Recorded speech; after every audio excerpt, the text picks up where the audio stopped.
تشریف لائے ہوئے معزز مہمان ڈاکٹر کفیل احمد صاحب قاسمی، سابق صدر شعبہ عربی علی گڑھ مسلم یونیورسٹی کو کہ وہ تشریف لائیں اور اپنے خیالات کا اظہار فرمائیں۔ محترم جناب ڈاکٹر کفیل احمد صاحب۔ السلام علیکم ورحمۃ اللہ وبرکاتہ۔ جناب صدر، علماء کرام، معززین شہر، طلباء عزیز، دراصل میری مفتی صاحب سے 1.5 دن کی ملاقات کرنی ہوئی تھی، وہ بھی ڈاکٹر ظفر جن کی شادی کے موقع پہ ہم آئے۔ صبح 9-10 بجے قریب دہرادون ایکسپریس سے یہاں پہنچے تھے، اور غالباً مجھے یاد آتا ہے کہ ڈاکٹر شاعر اللہ خان صاحب کے یہاں ہم علی گڑھ والوں کے قیام کا شاید انتظام ہوا تھا، لیکن اس 1.5 دن میں مفتی صاحب اپنی تمام مصروفیات کے باوجود جس طرح انہوں نے ہم لوگوں کا خیال کیا اور بار بار ہماری ضرورت کے متعلق پوچھا کرتے تھے، وہ دل پہ نقش تھا۔ اور آخری ان کا دیدار ان کے وفات کے موقع پہ ہوا۔ میں ظفر جن صاحب پر شکر گزار ہوں کہ انہوں نے اس موقع پہ بھی ہم کو یاد رکھا اور آج بھی یاد رکھا۔ میرے مقالے کا عنوان ہے مفتی محبوب علی خان کی شخصیت کے تکوینی عناصر۔ ان کی شخصیت کی تشکیل میں کون کون سے عناصر کارفرما رہے ہوں گے جو میرے نقطۂ نظر سے ہیں، اور میں وہ آپ کے سامنے پیش کر رہا ہوں۔ باقی تو وہ فیصلہ آپ لوگوں کو کرنا ہے اور اس آئینے میں مفتی صاحب کو دیکھنا ہے۔ تمہید کو چھوڑ کے میں مولانا مفتی محبوب علی خان رحمۃ اللہ علیہ جو اس وقت موضوع سخن ہے، اسی رامپور علمی شہر سے تعلق رکھتے تھے، جو اپنی علمی، روحانی اور دینی کارناموں کی وجہ سے برصغیر ہند پاک میں عظیم شہرت کے حامل تھے۔ میں اپنی اس مختصر گفتگو میں مفتی صاحب کی حیات و خدمات سے متعلق بات نہیں کروں گا، بلکہ ان عوامل و محرکات کی طرف سے اشارہ کرنا چاہوں گا جو میرے نقطۂ نظر سے مفتی صاحب کی شخصیت کی تکوین میں کار فرما رہے ہوں گے۔ انسانی خصوصیات بنیادی طور پر 2 قسم کی ہوتی ہیں، ایک وہابی جو اللہ تعالیٰ کی طرف سے گاڈ گفٹڈ جسے ہم کہتے ہیں، اور دوسری کسبی کہ جس کو آدمی خود حاصل کرتا ہے۔ کسب وہابی وہ ہے جو اللہ تعالیٰ کی طرف سے اس میں ودیت کی گئی ہے، اور کسبی وہ ہے جس سے انسان اپنے اندر خود پیدا کرتا ہے، یا پھر اپنی فطری صفات میں کچھ تبدیلیاں پیدا کر کے انہیں حاصل کرتا ہے، یا پھر یہ اس کے ماحول کی پیدا کردہ ہوتی ہے۔ درج ذیل اہم نکات انسانی شخصیت کی تکوین و تشکیل کو سنوارنے میں اہم ثابت ہوتی ہے۔ پہلا نمبر 1 مقصدیت۔ جس آدمی کی زندگی جو آدمی اپنی زندگی کا ایک مقصد بنا لیتا ہے، اس کی ساری توجہ اپنے مقصد کے حصول کی طرف ہوتی ہے، اور وہ اپنی ساری توانائی اس میں صرف کرتا ہے۔ ظاہر ہے کہ آپ کو زیادہ اندازہ ہوگا کہ مفتی صاحب کے مقصدیت کے بارے میں آپ صاحب البیت ادری ما فی البیت آپ کو زیادہ بہتر واقف ہے۔ دوسری چیز منصوبہ بندی۔ اس میں آدمی اپنے پاس موجود اور ممکن وسائل کو صحیح طور پر استعمال کرنے کا طریقہ جانتا ہو۔ منصوبہ بندی کے ساتھ کام کرنے سے اس کے لیے مشکلات پر قابو پانے میں آسانی ہوتی ہے۔ تیسری چیز ذوق و شوق، لگن۔ جس مقصد کے حصول کے لیے انسان کے اندر ذوق و شوق ہوگا تو وہ کام کتنا ہی کٹھن اور محنت طلب کیوں نہ ہو، وہ اس کے لیے آسان ہو جاتا ہے۔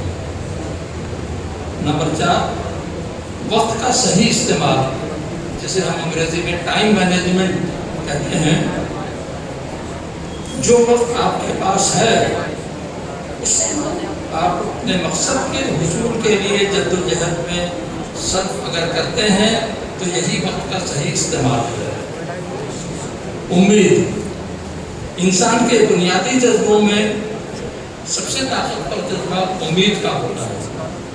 دنیا کے تمام بڑے مذاہب میں نا امیدی کو چھوڑ کر امید کا دامن پکڑنے کی تلقین کی گئی ہے، اور یہی امید ہمیں کسی کام پر آمادہ کرنے کے لیے تیار کرتی ہے۔ اسلام میں تو امید رہنے کی تلقین کی گئی ہے، اور نا امیدی کو کفر سے تعبیر کیا گیا ہے۔ بقول بات نہ نا امیدی زوال علم و عرفاں ہے، امید مرد مومن ہے خدا کے رازدانوں میں۔ اس کے بعد آتا ہے مطالعہ۔ اچھی کتابوں کا مطالعہ عقل کے لیے غذا کی مانند ہے، اس سے تجربے میں اضافہ ہوتا ہے، یہ آبرو کی حفاظت اور خود اپنی اصلاح کا بہترین ذریعہ ہے۔ دوسرے لوگوں کے تجربات، دانشمندوں کے اقوال، حکماء کے فلسفہ اور علماء کی تعلیفات سے فائدہ ہوتا ہے، اور دینی و دنیاوی ترقی کی راہیں کھلتی ہیں۔ جہاں اسلام نے باطنی شخصیت کو سماج کی تطہیر کے لیے احکامات دیے ہیں، وہیں ظاہری شخصیت نکھارنے اور سنوارنے پر زور دیا ہے۔ احادیث میں متعدد مواقع پر اس کی تلقین کی گئی ہے۔ گرد و غبار میں پٹے ہوئے پراگندہ بال ایک شخص کو دیکھ کر آپ صلی اللہ علیہ وسلم نے فرمایا تھا کہ کیا اس کے پاس کوئی کنگھا نہیں ہے کہ وہ اپنے بالوں کو سنوار لیتا؟ اسی طرح ایک دوسرے شخص کے میلے کچلے لباس کو دیکھ کر آپ نے فرمایا تھا کہ کیا اس شخص کو وہ چیز میسر نہیں ہے کہ جس سے وہ اپنے کپڑے دھو کر صاف کر لیتا؟ آپ اس تناظر میں مفتی صاحب اور تمام شاگردوں کو جو یہاں موجود ہیں یا منتصبین ہیں، ان کے اس سے مفتی صاحب ہی کے پرتوں کا آپ اندازہ لگا سکتے ہیں۔ خوش اخلاقی دوسروں کے ساتھ رعایت کرنے کا نام ہے۔ اس کا بنیادی اصول یہ ہے کہ تم دوسروں کے لیے وہی چاہو جو اپنے لیے چاہتے ہو۔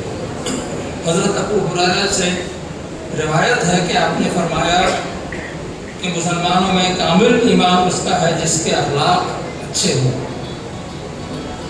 سماجی روابط ایسے لوگ جو سماج میں آپسی تعلقات قائم کرنے میں کامیاب ہوتے ہیں، ان کی ایک الگ شناخت ہوتی ہے۔ ان کا طرز عمل، ان کا اخلاق، ان کا اخلاص اور دوسروں کے سے ہمدردی کا جذبہ انہیں منفرد مقام عطا کرتا ہے۔ لوگوں کے کام آنا اپنے اندر ایک مقناطیسی کشش رکھتا ہے۔ جب انسان کسی کی مدد کرتا ہے تو وہ اپنے حق میں خدا کی عطا کردہ نعمتوں کا اعتراف کرتا ہے۔ اس عالم فانی میں کامیابی صرف انہی لوگوں کو ملتی ہے جو براہ راست ذاتی فائدے سے وابستہ ہو کر دوسروں کو فائدہ پہنچاتے ہیں۔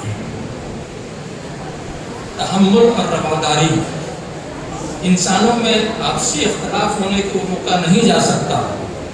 اختلافات کے مختلف اسباب ہو سکتے ہیں، لیکن اس کے باوجود خود کو صحیح رویے پر قائم رکھنا بڑی بات ہے۔ احساس ذمہ داری دوسروں کی نگاہ میں انسان کے مقام مرتبہ متعین کرنے میں یہ چیز اہم کردار ادا کرتا ہے۔ جب انسان کوئی ذمہ داری اپنے سر پر لے تو اس کو ایمانداری کے ساتھ پوری کرنے کی کوشش کرے۔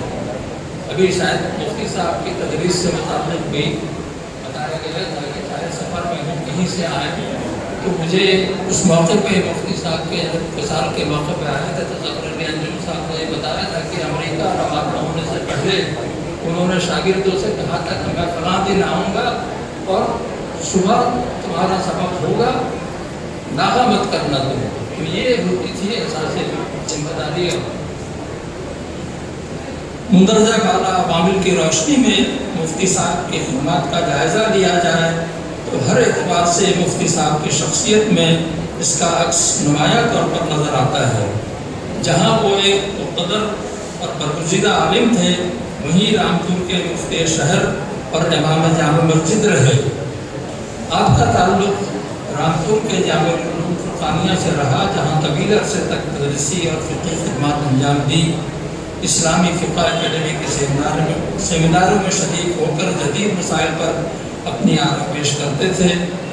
آل India Muslim personal law board کے تاسیسی اراکین میں تھے۔ وہ قومی یکجہتی، بین المسالک اور بین المذاہب ہم آہنگی کے لیے ساری عمر کوشاں رہے۔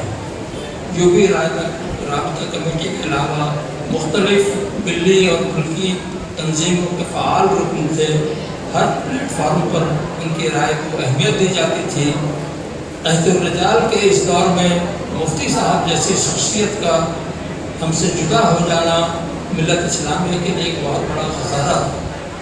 اللہ تعالیٰ ہمیں ان کا نعم البدل عطا فرمائے اور جنت الفردوس میں شہداء، صالحین اور ابرار کے درجے پر ان کو فائز کرے۔ موت اس کی ہے، کرے جس کا زمانہ افسوس، یوں تو دنیا میں سبھی آئے ہیں مرنے کے لیے۔ السلام علیکم۔